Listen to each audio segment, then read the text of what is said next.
अस्सलामुअलैकुम वरहमतुल्लाहि वबरकातुहू। नाज़रीन, मैं आपका मेज़बान हाफिज़ मोहम्मद फ़सीहुद्दीन मेदक और आप देख रहे हैं मेदक फास्ट न्यूज़। आइए डालते हैं आज की अहम खबर पर एक नज़र।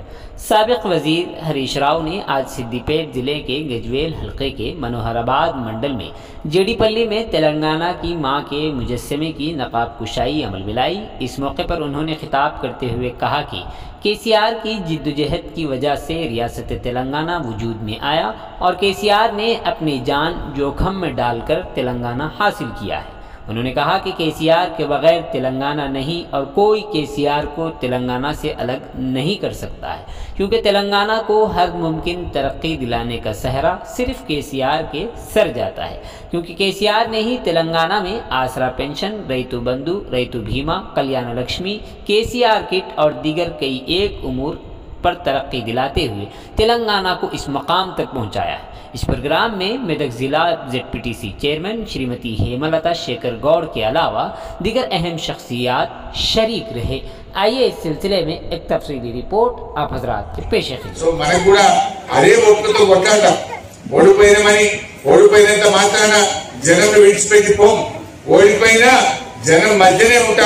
జనం కోసమే పనిచేస్తాం, ప్రజల మధ్యనే ఉంటాం, ప్రజల పక్షాన్నే పోరాడతాం, ప్రజల కష్ట సుఖాల్లో పాల్పంచుకుంటాం, మీకు ఏ ఆపద పడ్డా మేము అండగా ఉంటాం, ఎక్కడ అధైర్యపడేది లేదు, మీరు ధైర్యంగా ఉండండి, మేము కూడా ఏ కష్టం వచ్చినా ఆపద వచ్చినా రాత్రైనా పగలైనా తప్పకుండా ప్రజల కోసం నిలబడతాం, ప్రజలకు మంచి జరగాలని, ప్రజలకు పనులు జరగాలని మీ పక్షాన మేము ఎప్పుడు కూడా నిలబడి పనిచేస్తాం। గెలుపు ఓటములు సహజం, ఒకసారి ఓడిపోవచ్చు, కానీ అంత మాత్రాన ప్రజల్ని వదిలిపెట్టాం మేము। ప్రజలనే దేవులుగా, ప్రజలే గొప్పవారు, కొద్ది లేట్ కావచ్చు, మంచి ఏంది చెడైంది, న్యాయమైంది ధర్మమైంది అనేది తప్పకుండా ప్రజలు గ్రహిస్తారు।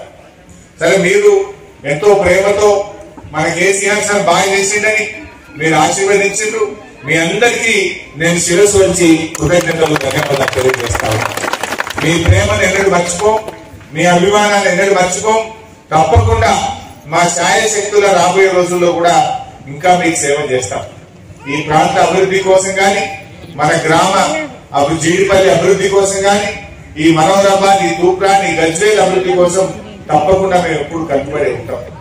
మన కేసీఆర్ ఉంటే మంచి గడ ఉండే, ఇప్పుడేంటి ఆయన గడాన్ని తీసేసి మంచి చేసిన ప్రజలు దగ్గర తీసుకుంటారు। మనం ఏం చేసినా తెలంగాణ బాగోగుల కోసం చేసినాం, తెలంగాణ మంచి జరగాలనే చేసినాం। సరే, మన మీద దుష్ప్రచారం చేయాలని, బట్టగాల్చి మీదేయాలని రకరకాల కుట్రలు చేస్తా ఉన్నారు। ఎన్ని రోజులు చేస్తావు? 6 నెలలో 3 నెలలో ఏడాది తర్వాత అయితే అసలు విషయం బయటకు రాదా? నువ్వు చెప్పిన మాట చేయకపోతే జనం ఒప్పుకుంటారా? అన్ని కూడా ప్రజలు గమనిస్తా ఉన్నారు। మనం కూడా అదే ఓపికతో ముందుకు పోదాం। బట్ ఏది ఏమైనా మా స్థానిక ఎంపీపీ, జడ్పీ చైర్మన్ అమ్మ, ప్రతాప్ అన్న, ఎలక్షన్ అన్న, మేమందరం కూడా ఎల్లవేళలా మీకు అందుబాటులో ఉంటాం, మీ పక్షాన అసెంబ్లీలో గొంతు విప్పుతాం। ఎక్కడ మీకు అన్యాయం జరిగినా, ఎక్కడ మీకు చిన్న వాళ్ళు ఇచ్చిన మాట నిలబెట్టుకోకపోయినా మీ పక్షాన అసెంబ్లీలో కొట్లాడతాం। వాళ్ళ మెడలు వచ్చి తప్పకుండా ప్రజలకు న్యాయం, రాజకీయం ఎక్కువ వాళ్ళకు, అధికారం అంటే మక్కువ, రాజకీయం ఎక్కువ వాళ్ళకు। ఈ రాజకీయం అంటే వాళ్ళకు ఒక గేమ్, మనకేమో రాజకీయం అంటే బతుకుదెరువు, రాజకీయం అంటే మన తెలంగాణ, మన ఐడెంటిటీ, మన తెలంగాణకు ఒక చిహ్నం మన బీఆర్ఎస్ పార్టీ। ఎప్పటికైనా ఈ తెలంగాణ జాతి గౌరవాన్ని కాపాడేది, తెలంగాణ ఆత్మ గౌరవాన్ని నిలబెట్టేది మన బీఆర్ఎస్ పార్టీ మాత్రమే। తెలంగాణ కష్టం వచ్చినా, తెలంగాణకి ఏదైనా ఇబ్బంది వచ్చినా ఢిల్లీలో పార్లమెంట్ లో గొంతు విప్పేది మన బీఆర్ఎస్ ఎంపీలు కొట్టాడతారు, మన కేసీఆర్ పెట్టిన మొక్కలు కొట్టాడతాయి తప్ప వీళ్ళు కొట్టాడని కాంగ్రెస్ వాళ్ళు, బీజేపీ। తెలంగాణకు మంచి చెడు, తెలంగాణ కష్టం వస్తే ఇది మా కష్టంగా భావించే పార్టీ।